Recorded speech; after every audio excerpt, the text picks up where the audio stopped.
Yes, this is cool, man. I've been warned this evening not to swear, which is difficult. And see, I think swearing it's awesome. Like a lot of swear words have no negative information in them at all. Like bloody is an abbreviation of 3 other words. Like by your lady. And over hundreds of years, it's been crunched down. By your lady, by your lady, by your lady, billoddy, bloody, right? Nothing negative in it at all. The same with asshole. You pull asshole out to what it used to be. Asshole, Ashley Cole. If you have the right accent, you can say what you like. If you've got like a Welsh accent, it has an innocence to it. Do you know what I mean? Like, you can say anything, even stuff of a sexual nature. Words like dildo. It doesn't feel, dildo. It sounds like a CBeebies character. Do you know what I mean? Come on, kids, dildo's on the telly. So if you ever get in trouble with the law, you should always get a Welsh lawyer, because they will get it lilted out of court. Do you know what I mean? Does my client honestly look like the kind of man who'd happy slap a diabetic? With a dildo. Because the accents are cool. They're cool. They're awesome tools. Like, I love the Geordie accent. And I never understood the furore around Cheryl Cole, with America. Oh, we don't understand her. We cannot understand her accent. And you're like, it's Geordie. You're not supposed to understand it. It took us 3 series of X Factor before we realised she wasn't Gaza, right? Because like the way Americans enunciate things, oregano, aluminum tubes, Bernard. Steve, have you met Bernard? Have you met Bernard? It's Bernard. Bernard? It's Bernard. Bernard is what cystitis does. Bernard. It's madness, because the Geordie accent's a gift. It's a gift from the heavens to the people of the earth. It's an amazing accent. It always goes up at the end, so it sounds happy. Sounds happy. Me? I've got cancer.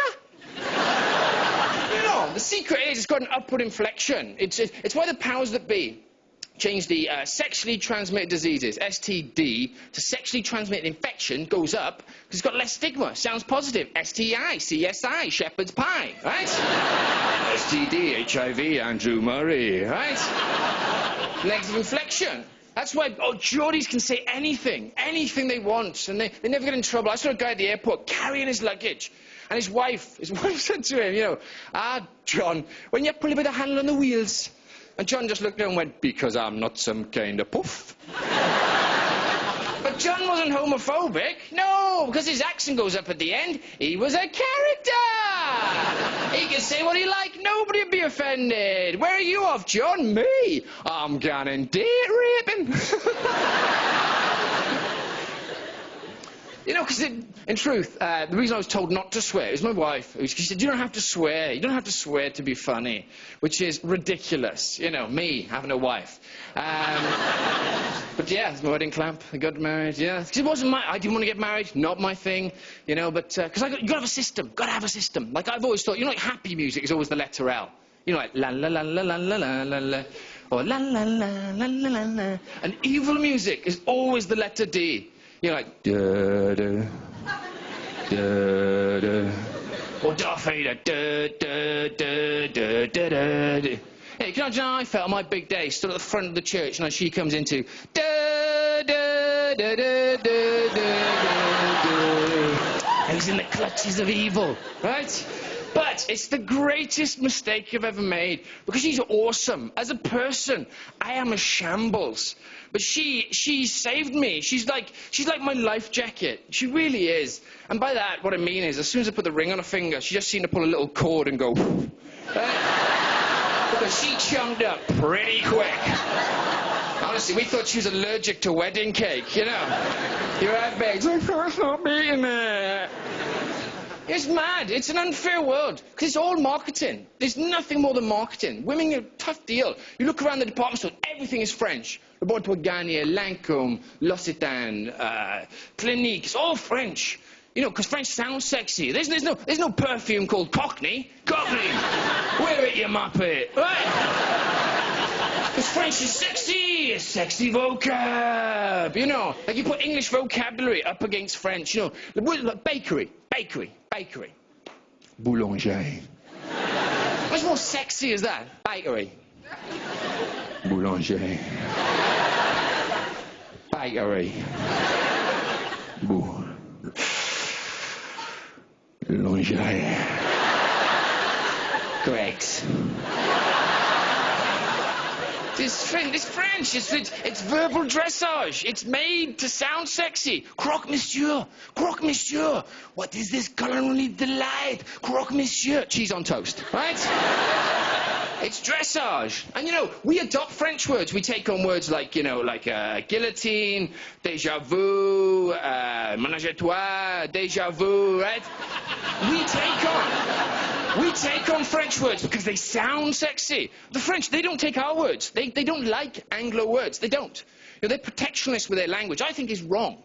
You know, we should, in this age of multiculturalism, we should try and sneak one word. Every time one of us goes on holiday to France, we should try and sneak one word into their vernacular. How cool would it be if in 20 years' time, just two Parisians arguing on the banks of the river saying, "Je te déjà sit there, le clunge monkey."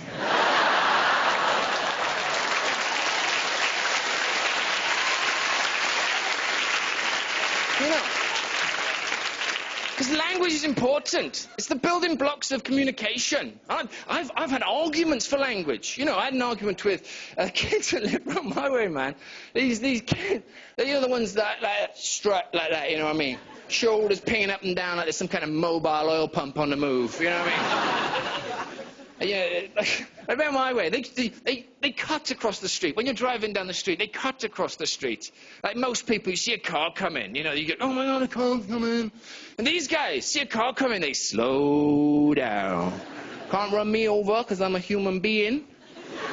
You're thinking, I'm driving 2.5 tons of metal towards you at 30 miles an hour. I think you find I can run you over. And your biggest problem is, I fucking want to. Get up the road, you know. And you look at them, and it's not all their fault entirely. Some of it is their attire. You know, the arse of their jeans is hanging down here. Their pants are bellowing out like some parachute behind them. The crotch of their jeans is bridging between their knees. You know, they probably couldn't move any quicker if they wanted to, you know. They're probably there going, "I'm gonna die. I'm gonna die." These are the kind of people, like my granddad would say, "Oh, I should put him in the army." Put him in the army. Britain has the best army in the world. We don't fill it with turbo plebs, right? You do, you know, you watch, I don't know if you've seen Ross Kemp in Afghanistan. Awesome, the British Army, which is the weirdest program on TV, by the way. Can you imagine being like a Taliban sniper up in the hills and Ross Kemp comes round the corner? Do you know what I mean? It's Grant Mitchell! I'm gonna shoot him. You don't shoot Grant Mitchell, think. You shoot Grant and they send Phil, huh? It's a good idea. Celebrities in the army is a good idea. You know, I'm not talking about the top celebrities. I'm talking about that sort of lower strata, you know, the Strictly Come Dancing and the I'm a celebrity type, you know, celebrity. You know, because the argument is that if in the moment when they sort of spring up, I don't know if you know this, the most dangerous time for soldiers, when he springs up, runs to his next position and takes cover again. My mate's told me he's a soldier, he's Mancunian. And which I said to him, I said, "That's madness. Surely you'll be all right. You know, can you imagine a Mancunian springing up? You all right, you all right." Who's going to hit that? It's a moving target. You know, I cannot hit him, Mufasa. He's moving too quick. All right. Pew, that was close, wasn't it? Boom. But minus celebrities, it could just be the answer. Because who here, in the moment, that dangerous moment for a soldier when they pop their head up above the parapet, who here could pull the trigger of that rifle? Or who here, in that moment, would hesitate and go, "Oh, what's he been in? What's he from?" I stand with the come. Yes, of course. You know, it's a good idea. I got into Contreton recently with like the argument was, a kid come down my street, giving it the big one, confidence times a million, threw a crisp packet on the floor, right, and I flag it, I say, "Excuse me, mate, I live here, do you mind picking that up?" He turns to me, confidence times a million, and goes, "Why? What are you, my dad or something?" I can tell by the look in his eyes not to force the issue, because he clearly doesn't know whether I'm his dad or not, right? I'm like, "Mate, pick it up." He does that thing which you see, he sort of stares at me. He stares at me, he's giving me the eyeballs, you know what I mean? Which we all know, we're all British, we all know when a bloke stares at another bloke, is because they want violence to ensue. We've all seen, you know, what are you looking at, eh? What are you looking at? What are you looking at? And you're there sat there thinking, well, I was looking at my meal, having a glass of wine with my wife. Then you stabbed and punched your way through the pub, through that pool cue behind the bar, fought the bouncer, bit the ear off that policeman, ripped open your shirt and roared like a lion. And I'm going to be honest, it kind of caught my fucking eye. You know. But this kid pops attention. He goes to me, he goes, whatever. Whatever, Minga. Because your mother works in McDonald's. Which I like, because it's very rarely going to turn violent after spelling, right? I prefer that every day of the week to when they do that, because nobody knows where they stand. Yeah, whatever. You know what I mean? What, you're going to shoot me with a mime gun? What's going to happen here? Because if you're going to mime a gun at me, I'm going to mime back some bulletproof glass.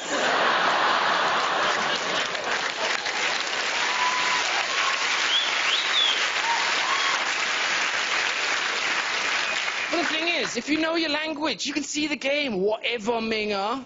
Right, you've got to slam him. Your mother works in McDonald's. You've got to slam his mum. Most important, you've got to spell them all right. M's and W's. Right, so I'm right on his back. Excuse me, mate. I've got a lesson for you in a language you'll understand, right? I'm all over him. And I'm like, mate, do me a favour. Pick that crisp packet up. And while you're down there, here's your message, yeah? Whatever, Munter, because your mother wanks men's willies on the World Wide Web, right?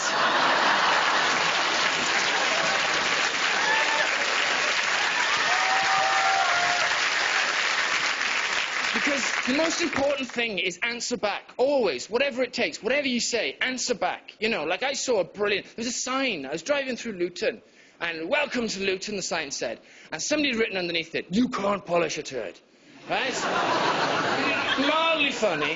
What I loved was the cheeky little optimist who had written underneath it, no, but you could roll it in glitter. Answer back. You know what I mean? Like I was driving up the M1 and there was this builder's van, and you know as they do, they write in the dirt on the back of the van, oh, I wish my wife was this dirty. Right? But brilliantly, his wife had twigged this, and she'd written underneath in small letters, I am when you're out driving. Genius. You know, and the best one I ever saw, which was in the University of Wales Institute, Cardiff, if you believe in oxymorons, right? It's... Somebody had written on the back of the toilet door, I hate this university, I hate this city, I hate this place. And underneath it, somebody had written, why don't you drop out, you fake fuck. Mildly amusing. But the reason I love the graffiti, because the first pen answered back to the second pen. Why don't you drop out, you fake fuck? Answered, in anger, in the back of the door, I can't drop out, comma, because I teach here.